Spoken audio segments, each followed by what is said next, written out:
Fala galera, beleza? Tá começando o podcast Vai United e nesse primeiro episódio a gente vai falar de Manchester United e Barcelona.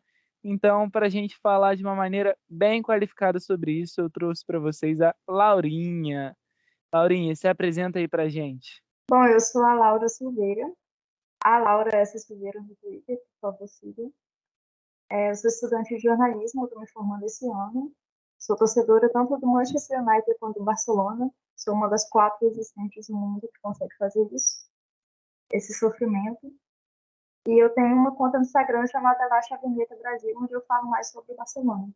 Como vocês puderam ver, galera, a Laurinha é o nome ideal para a gente estar usando aqui nesse podcast, porque ela sabe muito dos dois mundos. Então, assim, eu não tô falando de alguém que acompanha os dois times, eu tô falando de alguém que sofre pelos dois times. Então você tem ali todas as perspectivas, né? Você tem os acertos, você tem os erros. E, por exemplo, é involuntário você acompanhar o Barcelona, né? Pelo menos na última década foi assim, principalmente por conta da rivalidade Real Madrid e Barcelona, a La Liga como um produto de mercado, enfim, os principais nomes, por exemplo, de outros mercados indo para lá. Então, a gente tinha o Suárez brilhando na Premier League e indo para o Barcelona, e daí em diante a gente foi indo, construindo aí essa história. Mas a gente teve também a situação do ostracismo, né? E eu gosto muito de falar desse termo, porque infelizmente o United não está numa má fase, né? Ele está num ciclo de ostracismo. Então a gente está meio que sofrendo as consequências de falta de planejamento, de falta de investimento, muito por conta de amadorismo e até de como eu posso dizer, de má intenção mesmo por parte da diretoria, né, por parte dos Glazers.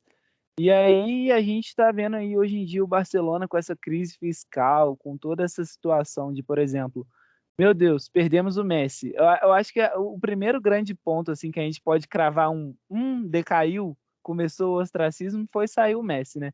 Então, tipo assim, poxa, você tirar tudo, porque o Messi é capaz de representar tudo para um time, né? Tanto que até hoje os torcedores do Barcelona, eu acredito que sempre terão, vão ter um vínculo muito forte com ele. Mas perdeu o Messi, aí a gente já falou, opa, deu uma enfraquecida. E aí veio toda essa crise política, econômica. Queria que você desse uma falinha sobre essa situação toda, esse caos, Laurinha. Em comparação com o United, eu acho que o Barcelona ele tem a vantagem dele ser um clube de sócios, ao invés de um clube de donos, que igual é o United com a família Glazer, né? Porque o Barcelona, eu acho que ele não vai cair nessa fase de fascismo de 10 anos que nem o United está. Acho que vai ser realmente uma má fase até ele conseguir se recuperar financeiramente. E a projeção da diretoria é que não dure muito, né? A gente espera. Mas eu acho que o primeiro ponto mesmo é. Desde a era Valverde, o Barcelona já não estava bem. O Valverde, eu acho que ele foi muito criticado na época, inclusive por mim. Só que hoje a gente vê que ele fez o que deu com um time que estava envelhecido, com uma diretoria que era parecida com a do United, sem planejamento, só tapava o buraco. E depois o pior ponto também foi 2020, quando o Messi quis sair e não saiu. E aí, um ano depois, ele quer ficar e não pode ficar porque o time está tão quebrado que não consegue escrevê-lo na La Liga. De lá para cá, o Barcelona mudou de diretoria.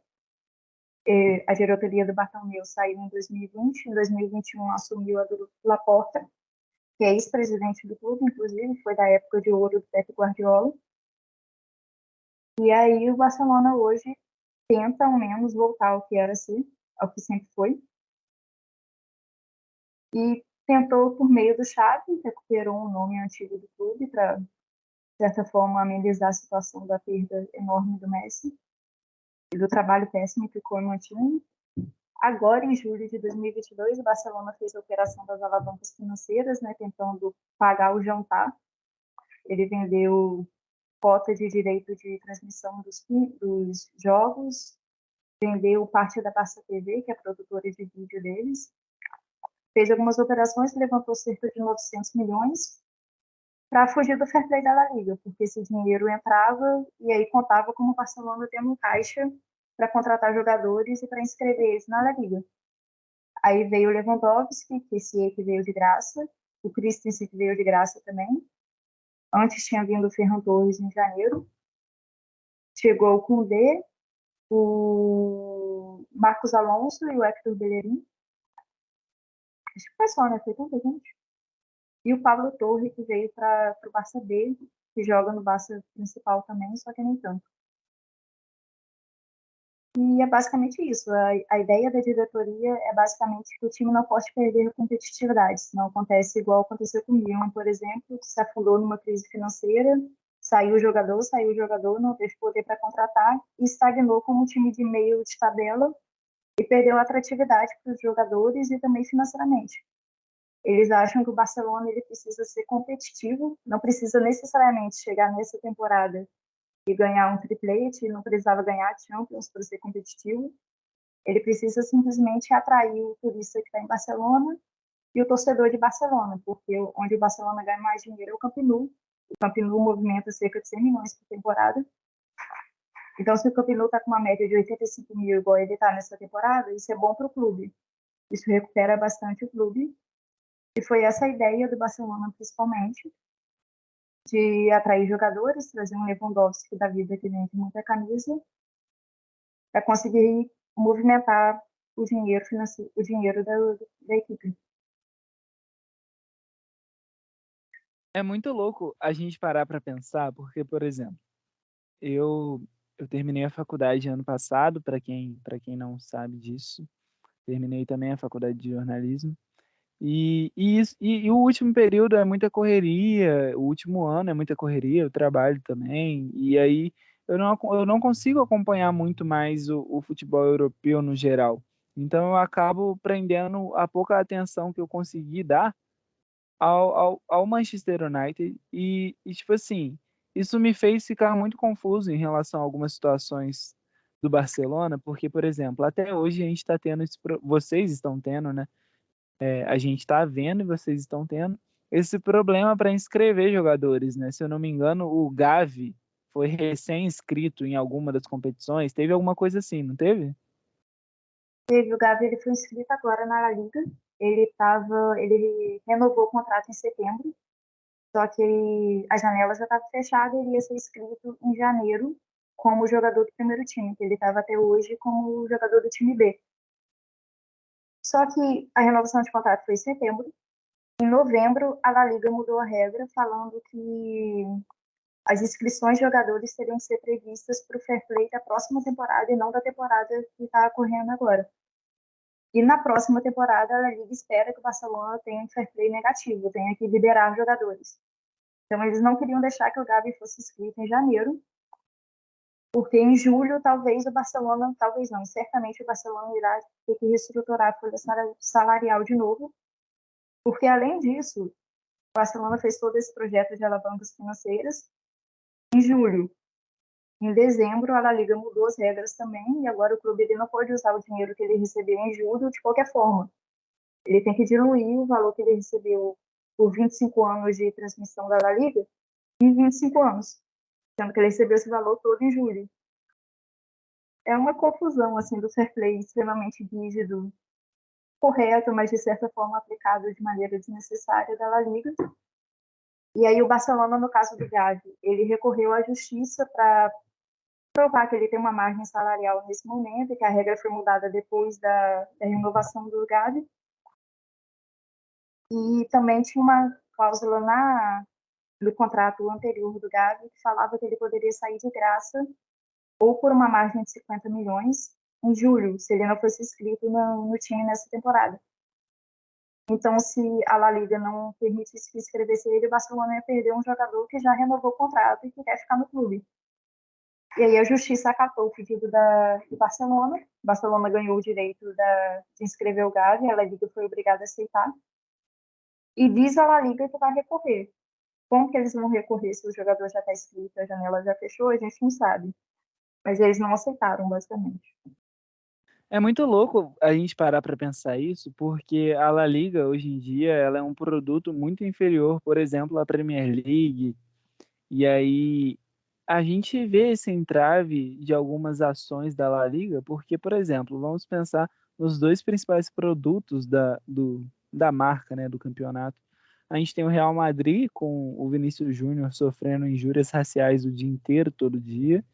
A gente tem o Barcelona, tipo assim, meio que quebrado, meio que com essa crise econômica, essa crise gerencial, enfim, crise administrativa, enfim, todos os percalços que hoje em dia acabam acabam resultando, né, nesse caos constante de, por exemplo, correr o risco de perder uma jovem estrela, de um cara que foi titular em Copa do Mundo. E a La Liga, por incrível que pareça, ela não tá ajudando, né? Tipo, não que ela tenha que passar o pano, até porque o Barcelona é um clube grande o suficiente para dar um jeito em todas as situações que tiver que dar, ele tem que agir na legalidade, mas enfim, tipo, é complexo a gente imaginar que, por exemplo, porque por diversas, quem está de fora imagina que existe um favorecimento, né? Porque existe a necessidade ali do diálogo, é uma ajudando a outra, enfim, né? Devaneios. Mas você falou também da questão de terem trazido o Xavi, né? Que foi basicamente o segundo ex-jogador que vocês trouxeram como técnico, né? Vocês emendaram o Coman no Xavi, não foi isso?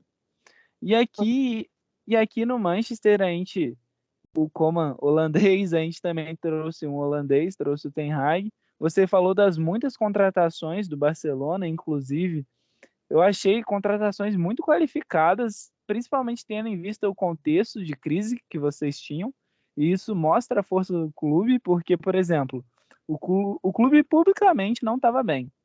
Então, já era de consciência geral isso. E aí vocês conseguiram Kessié, vocês conseguiram Lewandowski, vocês conseguiram, por exemplo, o Bellerin para compor elenco, e eu acredito que o Bellerin consiga fazer mais do que compor elenco em algumas oportunidades. O Marcos Alonso ali meio que em fim de carreira, mas enfim, o Marcos Alonso em algum momento no Chelsea também já se provou um excelentíssimo jogador. Então vocês foram compondo o elenco com uma facilidade absurda. E eu lembro que o Bernardo Silva ficou a um tracinho de fechar com vocês, né? E o Bernardo Silva, para mim, é um grandíssimo jogador. Então eu fiquei, meu Deus, velho. O Barcelona tá, tipo, ignorando a crise. Eles estão agindo como se não tivessem problemas. E eu acho isso interessante, de certo modo, porque você percebe que eles identificaram o problema, é óbvio, mas falaram assim, a gente precisa seguir independentemente disso. Enfim, é com jogador não inscrito, mas enfim, eles foram remendando, né? E, tipo, tá sendo bacana acompanhar essa temporada de remendos, digamos assim, porque hoje em dia o Barcelona é líder da La Liga, é isso mesmo? Se eu não estou muito enganado? Com 8 pontos de vantagem para cima do Real Madrid. O caos! Como assim? Tipo, é, é muito, é muito estranho. O clube em crise, o clube enfrentando inúmeras dificuldades e é líder, entre aspas, disparado, né, Laurinha? Pois é. O Barcelona, ele não fez necessariamente uma remenda, porque ele fez o planejamento financeiro para ver como que ele ia sair disso, e a forma que ele encontrou foram as alavancas financeiras. Vendeu o que o clube tem, parte do que o clube tem, para levantar caixa e conseguir contratar. Isso passa muito pelo Xavi, porque a diretoria defendeu bastante o Xavi, tanto que ele chegou com resultado imediato, ele pegou um time que estava ali em oitavo, nono lugar da La Liga e colocou ele em segundo, o que foi extraordinário, porque era uma diferença absurda. Ele fez o time jogar basicamente de forma imediata com um time que era muito limitado na época. O nosso ponto era o Adama Traoré, que era esse nível. A zaga toda remendada também, que era titular ainda. Aí eles fizeram esse planejamento financeiro para conseguir levantar caixa para contratar jogador. A ideia do Xavi era basicamente ter 2 jogadores por posição. 2 zagueiros, 2 laterais, cada um para um lado, por posição, 2 pontas, principalmente, que ele queria um jogo muito específico de pontas. Na época era o Lewandowski e o Aubameyang, que depois acabou saindo para centroavante. De um lado, o Dembélé ou o Rafinha, do outro lado, o Ferran ou o Ansu, e no meio-campo, tendo o Busquets e Dione, o Pedro, o Gavi e o Kessié, para ter opções de time, ter um banco forte. Isso começou dando um pouco certo na temporada, o time começou ganhando, ganhando, ganhando na La Liga, pausou para a data FIFA, veio 8 lesões, entrou no mês de Champions League, com 8 lesões, o zagueiro titular teve que voltar a ser o Gerard Piqué, e o Marcos Alonso, com 31 anos, revezando na zaga, ele é lateral ainda para piorar, e aí perdeu. Foi um desastre total, e depois tentou recuperar o que dava na La Liga, terminou a temporada pré-Copa como líder, apesar de ter perdido para o Real Madrid, mas ainda estava nessa fase de lesões. E aí voltou no pós-Copa com o time completo pela primeira vez, com a zaga sendo o Koundé e o Koundé na lateral, Araújo, Christensen e o Jordi Alba ou o Baldé, que o Baldé foi a surpresa que o Xavi teve para compor. O Marcos Alonso, pessoalmente, eu não acho ele muito bom. Só que o Bellerin acabou de sair, inclusive, mal jogou. E aí ficou o Marcos Alonso ali como um terceiro lateral. Jordi Alba, o Baldé. Isso deu uma vida nova para o time. O Ter Stegen voltou a ter uma boa temporada.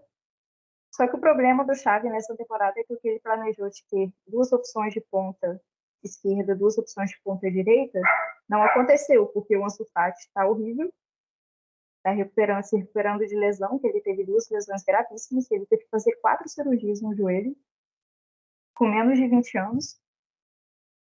E o Ferran Torres é uma negação para o futebol. É impossível contar com o Ferran Torres. E aí o jogo acabou tendo que ser considerado um Dembélé, que era o único que estava bem. O Rafinha, ele também chegou com uma falta de confiança muito grande. Tudo que ele tenta, ele não estava acertando. E sobrou o Dembélé. E aí o Dembélé era o único em forma. O jogo se concentrou muito nele. E aí virou previsível. O Barcelona começou a perder força. E aí o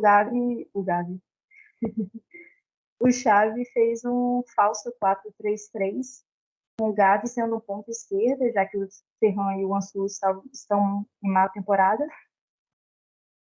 O Gavi fazendo essa função de voltar para o meio campo e voltar para a ponta, para abrir espaço, arrastar. E ele fez uma dupla muito boa com o Lewandowski, o que tem dado muito certo. É curioso porque, por exemplo, você falou algumas coisas que acabam atingindo o United também. Então, você falou de lesões. E se a gente for pegar as contratações que o Ten Hag trouxe, a gente tem Casemiro, que chegou titular absoluto. Nesse exato momento que a gente está gravando o podcast, ele está suspenso por causa de um cartão vermelho contra o Crystal Palace. E hoje a gente fez esse primeiro jogo sem o Casemiro e já deu para ver o quão desastroso é a consequência de, tipo, de não contar com o brasileiro ali. A gente também trouxe o Eriksen, que muitos pensavam que era para compor elenco, que era para substituir o Bruno Fernandes, que era para isso, que era para aquilo, que ele não tem mais a intensidade, ele já está velho, ele teve um incidente lá jogando pela Dinamarca. Mas enfim, caiu toda essa teoria por terra e virou um titular absoluto, muito importante, inclusive assistente do time na Premier League nesse momento que a gente está gravando. O grande problema é que quando você contrata um jogador e ele de imediato vira um titular absoluto, isso evidencia que quem era titular absoluto não é bom o bastante. E quando a gente perde Eriksen até o final da temporada, isso nos permite afirmar que quem vai jogar contra o Barcelona é alguém que não é bom o bastante. A gente trouxe o Sabitzer, inclusive tem um perfil consideravelmente diferente do Eriksen, porque o Eriksen é realmente muito criativo, ele tem essa genialidade muito internalizada dentro dele, enquanto o Sabitzer tem mais dedicação defensiva, ele é um meio-campo mais, como é que a gente pode dizer, mais completo, mais moderno até. Mas o Eriksen não, ele é esse cara da genialidade. E assim, eu imagino que o Sabitzer vai ser titular nesse confronto contra o Barcelona, mas isso me preocupa, porque é um cara que chegou ontem, entendeu? E aí ele vai enfrentar Pedri e Gavi, que já se conhecem, sabe-se lá desde quando, e já estão acostumadíssimos a jogar tanto no Barcelona quanto na Espanha. E, enfim, eu estou bem preocupado, assim, quanto ao confronto. Eu já estive mais tranquilo. eu acho que o United ele tem caído em alguns momentos, por exemplo. Hoje é impossível não falar, gente, desculpa, mas a gente está gravando logo após o jogo contra o Leeds. E assim, o Ten Hag ele tomou decisões que a torcida inteira, mesmo sem o estudo tático, sem acompanhar os treinamentos, sabe que algumas coisas não convêm. Então, por exemplo, entrar com Garnacho na esquerda e Rashford na direita contra o Barcelona é um negócio que vai dar errado, porque deu errado contra o Leeds, imagina contra o Barcelona, entendeu? Não tem como você explorar isso com qualidade. O Verhorst é um atacante com muita capacidade tática. Ele tem uma compreensão, uma leitura de jogo muito boa. Ele tem uma capacidade física altamente interessante também. Mas o time não joga com camisa 9. O time meio que se nega a jogar. Então é melhor você ter, por exemplo, 4 pontas em campo do que você ter o Weghorst ali fincado no campo para cansar, para é melhor você ter um cara desse saindo do banco, às vezes, para alçar a bola, como foi no final de jogo de hoje, porque ficaram cruzando bola para o Fred tentar cabecear. E aí, tipo assim, você acaba encontrando as falhas de um começo de um trabalho, né? Óbvio que eu sou 300% Ten Hag. Depois eu vou perguntar para você como é que é a sua relação de apoio ao Xavi, porque por mais que vocês sejam líderes e vocês tenham essa gordurinha protegendo, eu já vi muita. O Barcelona, né? Eu acho que vocês ficaram mal acostumados. Eu acho que vocês se acostumaram a ser o time que inspira, o time que fica lá, 300 toques na bola, pá, gol. Tipo assim, parece que vocês construíam o futebol da forma que vocês queriam, e eu acho que isso incomoda vocês até hoje. E eu vi pouco antes da Copa do Mundo, eu acho, tipo, alguns torcedores bem incomodados, assim. E é óbvio que perder sempre incomoda, né? Então teve, por exemplo, o confronto contra o Real, e, enfim, a gente pode fazer vários devaneios a partir disso tudo. Mas o que eu quero dizer, tipo assim, focando mais ali na questão do confronto, é que eu estava confiante tendo o Eriksen. O Sabitzer é uma boa reposição, por mais que seja um estilo diferente. E agora eu não estou mais tão confiante assim. E aí eu queria saber de você que conhece exatamente os dois lados, que sabe as fases, que sabe as forças e as deficiências de cada um, o que você espera para esse primeiro jogo, Laurinha? Cara, eu acho que é um confronto extremamente desigual, tá? Ele, como você falou, a gente está muito acostumado com o Barcelona jogando bem. E aí a gente tem esse problema. O Barcelona às vezes ganha e joga mal, então a gente fica inseguro, parece que o time perdeu. E o Xavi, o negócio dele é que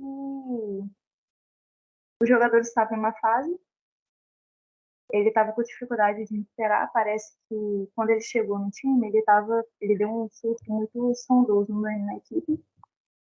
O time melhorou muito com o Xavi de imediato, e a sensação que dava no começo da temporada era que tinha estagnado. Ele tinha evoluído os jogadores até o nível que ele podia e a gente não viu um além daquilo.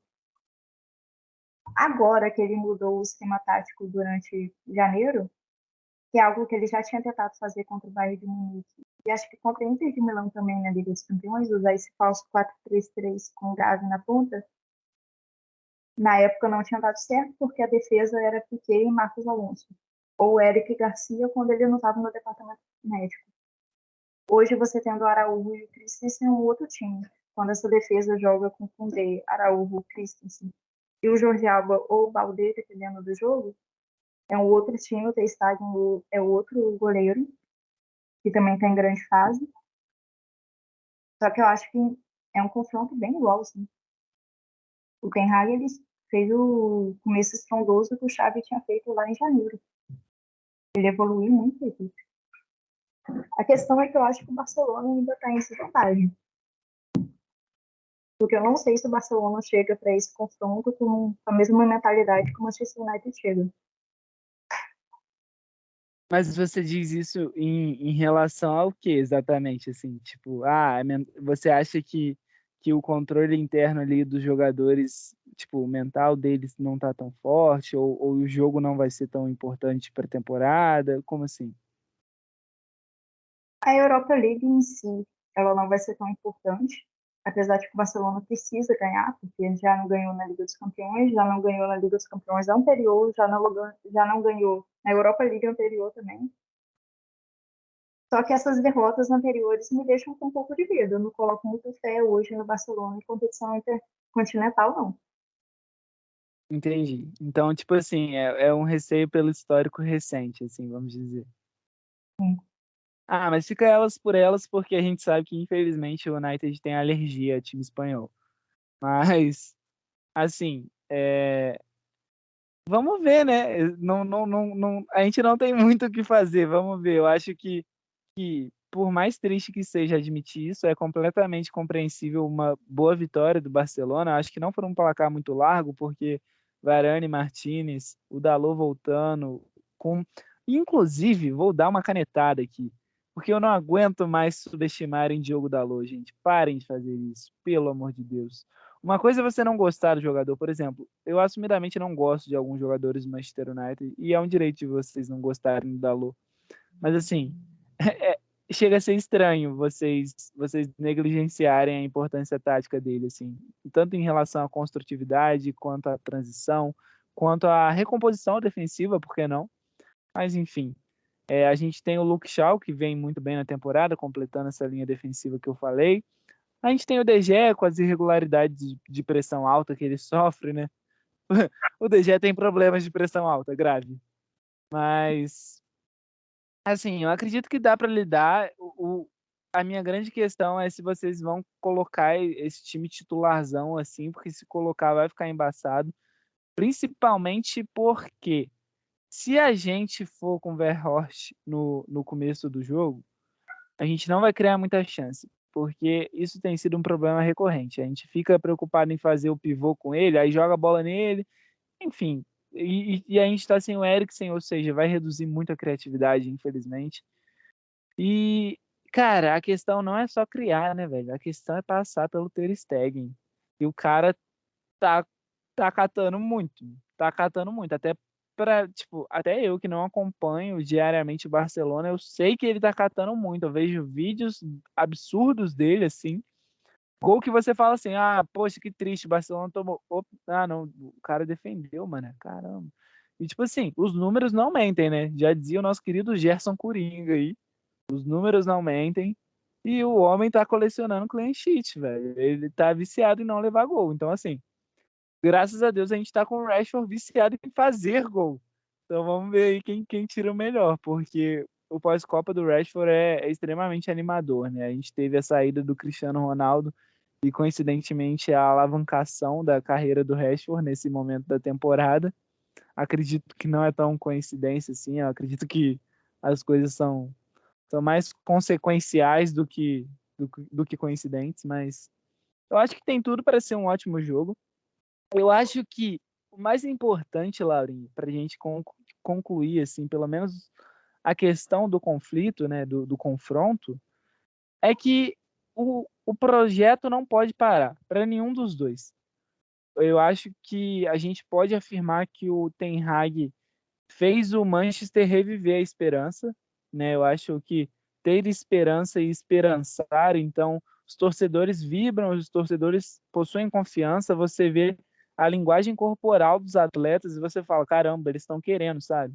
Então, até quando as coisas dão errado, você vê que é verdade, eles queriam que desse certo. E a mesma coisa, principalmente até, tipo assim, é porque o aspecto do Ten Hag é muito em relação ao rendimento esportivo. Por mais que seja atrelado ao impacto emocional, ao impacto, por exemplo, de contratações, porque você percebe o dedo dele nas contratações, é completamente notável a atuação de Ten Hag envolvido no mercado de trabalho, mercado de transferências. Mas o Xavi tem essa questão política, né?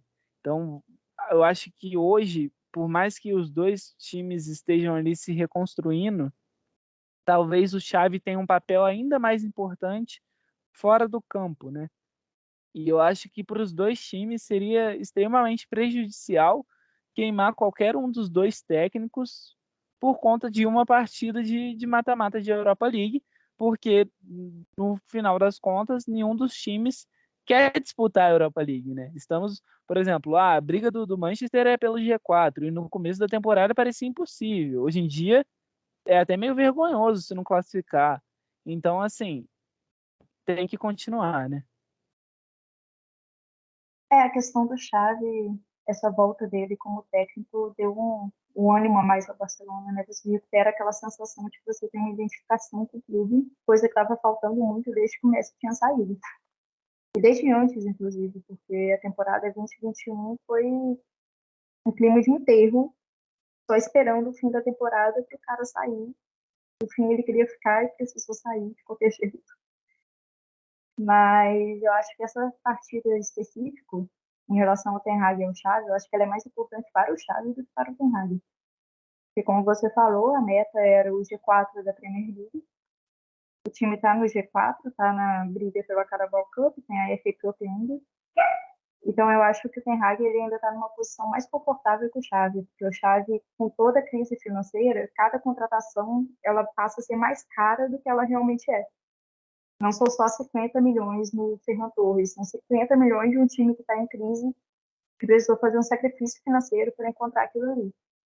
Então, a partir do momento do começo da temporada, onde o Xavi ele começa a ser questionado, será que ele está levando esses jogadores ao seu melhor, será que não?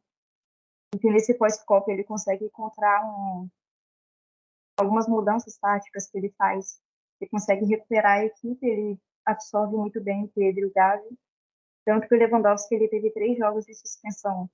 Como você tinha falado do Casemiro que está suspenso agora, o Lewandowski ele foi suspenso, funções diferentes, só que foi uma perda enorme, que é o cara do gol. E quem apareceu para suprir essa falta de gol foi o Pedro, que marcou gol partida consecutiva, dando vitória ao Barcelona. Em 2 partidas ele marcou os 2 únicos gols de cada partida, 1-0, 1-0, e deu 6 pontos para o Barcelona no momento que não tinha Lewandowski e que o Ansu Fati não estava funcionando como 9. Mas a questão do Barcelona hoje, com partidas continentais, é que o time ele não está conseguindo se recuperar em competições. Não conseguiu se recuperar na Liga dos Campeões, por mais que tenha tido várias lesões e que tenha sido uma temporada atípica, né? Porque você não resolve uma fase de grupos em setembro e outubro. Você resolve de setembro a dezembro. E se fosse esse calendário normal, o Barcelona teria um time recuperado, teria outra fase, teria jogadores mais adaptados ao clube, que tinha acabado de chegar. Só que mesmo assim, faltou muito do time. Era um time meio perdido. E eu acho que o Xavi agora ele carrega esse peso de que tem que ganhar, porque o Barcelona tem que mostrar resultado fora do próprio país. Nesse mês pós-Copa, nesse janeiro principalmente, o Barcelona ganhou de todos os times que estão no top 4 da La Liga. Ganhou do Barcelona, ganhou do Betis, ganhou do Barcelona. Ganhou do Real Madrid, ganhou do Betis, ganhou do Real Sociedade, ganhou do Sevilla, que está lá embaixo na tabela, mas que continua sendo o nome do futebol espanhol. Ele ganhou do top 4, não perdeu desde que retornou da Copa. Só que mesmo assim falta o Xavi mostrar que ele pode voltar a fazer o time competir em competição continental. Eu acho que essa partida do Manchester United vai ganhar esse peso a mais para ele. E vai ser um empate muito bom mesmo. Depende do Ten Hag e depende do Xavi. Eu acho que além do mais, depende do que cada um vai trazer para a sua equipe. Assim, eu torço muito para que o Barcelona foque especialmente na La Liga e esqueça a Europa League, uma competição tão secundária, assim, deixa ela pra gente. Mas, brincadeiras à parte, eu acho que o retrospecto pós-Copa das duas equipes é muito valioso, mas a do Manchester United está começando a engrossar o caldo. Então, a gente vê a derrota para o Arsenal óbvia, uma derrota óbvia, inevitável quase, porque existiam problemas no clube enfim, o Arsenal tá arrebatador, não tem muito o que fazer, infelizmente. Poderia ter tido um desempenho, um resultado melhor? Poderia, mas não deu. Teve o empate frustrantíssimo contra o Crystal Palace, gol de falta nos acréscimos, horrível, um gosto amargo, amargo, amargo. Agora a gente teve esse empate com o Leeds, que era para ser heróico, e se fosse fora de casa dava para forçar a barra, mas não dá para forçar a barra dentro de casa, são decisões que se comprometeram e, tipo assim, e não cumpriram as expectativas, sabe? Então, no próximo jogo, por exemplo, o que que vai fazer? Vai colocar o Verhorst de novo para empurrar a zaga? Ou para ser referencial de pivô? Mas, será que não é mais importante a gente ter ele no segundo tempo, quando a gente vai conseguir alçar mais bola lá dentro? O Pelistri, que nem o mais estudioso dos estudiosos vai conseguir explicar por que que tem tão pouco tempo de jogo. O menino é muito maduro, velho, muito maduro, uma consciência tática e uma qualidade técnica muito aguçada. E não joga. Hoje entrou no meio do circo pegando fogo e por sorte ou por Sancho, que inclusive é o nome final da brincadeira toda que eu vou dizer, porque a gente não citou ele, mas a gente conseguiu um empate amargo, assim, sem tesão nenhum, heróico, mas sem tesão nenhum. O super-herói que não salvou ninguém. Mas é bom demais voltar a ver o Sancho, e o Sancho é muito importante. Então a gente teve, por exemplo, o Sancho voltando a campo de fato, atuando pelo flanco direito, né? E atuando pelo meio ali, meio que como um 10, assim. O Ten Hag chegou a falar que ele poderia atuar como um 10. E hoje a gente viu ele muito pela esquerda, porque o Pelistri estava na direita e o resto foi centralizado. E o Sancho na esquerda conseguiu fazer uma coisa que o Garnacho não consegue, que é construir com o Sancho. Desculpa, o Sancho conseguiu construir com o Shaw. E, tipo assim, o Rashford, ele tem basicamente o tempo de jogo do Shaw na cabeça, e o Shaw o tempo de jogo do Rashford. E o Sancho conseguiu fazer uma dobradinha ali tremenda, então várias vezes a bola foi saindo ali, foi saindo ali, foi saindo ali, tanto que dali saiu o gol. E assim, era uma falta tremenda, sabe? Com todo respeito aos outros pontas do United, a gente está falando de jogadores que a gente sabe o nível que podem alcançar, e o Sancho é um cara que tem um nível bem lá em cima, que tem um sarrafo bem alto. Então, assim, eu acredito particularmente que tem tudo pro Sancho ser um nome muito importante aí nesse retorno contra o Barcelona, por exemplo. Mas eu gostaria de ver também o Marcial. Eu acho que o time do Ten Hag fica muito dependente, porque o Marcial é 80% mais móvel do que o Verhorst, mais ágil também, enfim. Mas é isso, Laurinha. Deixo você com as considerações finais. Se você acha que quer falar mais alguma coisa que eu, infelizmente, não levantei a bola, desculpa. Não sou tão bom de passe quanto o Eriksen, mas é só o primeiro episódio do podcast e eu prometo melhorar, galera. No meu caso, eu vou torcer para quem qualquer um ganhar, né? Para mim não faz tanta diferença. Quem ganhar, eu vou ganhar, e quem perder, eu também vou perder. Eu saio perdendo de qualquer jeito. Queria agradecer aí por chamar. Para quem não sabe, o Lucas, quando eu entrei no Twitter lá no finalzinho de 2019, eu segui ele porque o Twitter sugeriu. Depois virou um grande amigo, me colocou em grupo de torcedores do Manchester United e eu tô lá até hoje. Ele criou uma comunidade muito legal pra gente e é incrível, só queria agradecer. Muito bonitinho. Fiquei até sem graça. Muito obrigado, Laurinha. Eu acho que. Eu acho não, eu tenho certeza que vocês são muito especiais para mim e eu fico muito feliz com o retorno desse carinho que vocês me dão. Até por isso a gente está fazendo podcast. O podcast é uma forma de eu agradecer o empenho de vocês me apoiarem. Não sei quais serão as métricas, quais serão os engajamentos, mas enfim, a gente que é jornalista, a gente produz conteúdo, né, Laurinha? Então, já que a galera gosta ou apoia, a gente vai tentando dar o nosso jeito. Queria te parabenizar pelo trabalho que você está fazendo com a La Chavineta, porque eu vi que teve postzinho com mais de 1.000 seguidores, mais de 1.000 curtidas. Tá podendo. Então, galera, sigam lá, entendeu? Sigam o perfil da Laurinha. Eu vou pedir para ela falar o arroba dela de novo. E o arroba do Instagram é arroba La Chavineta, né? A La Chavineta Brasil. E o seu pessoal do Twitter é qual? A Laura S. Silveira. Sigam, gente, sigam, porque a mulher sabe muito de futebol E a Laurinha é um posto de carisma. Eu lembro que ela falou do grupo ali, e a Laurinha é muito quietinha, ela era muito na dela, porque na verdade o grupo é um fuzuê danado.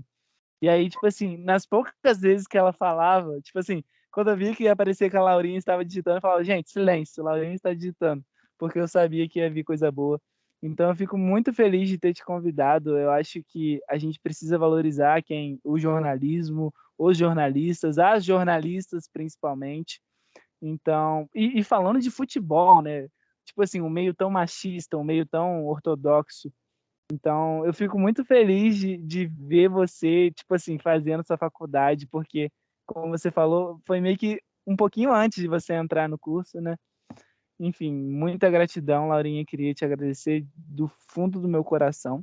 E quero agradecer também aos malucos que ficaram ouvindo isso daqui até o final, pô.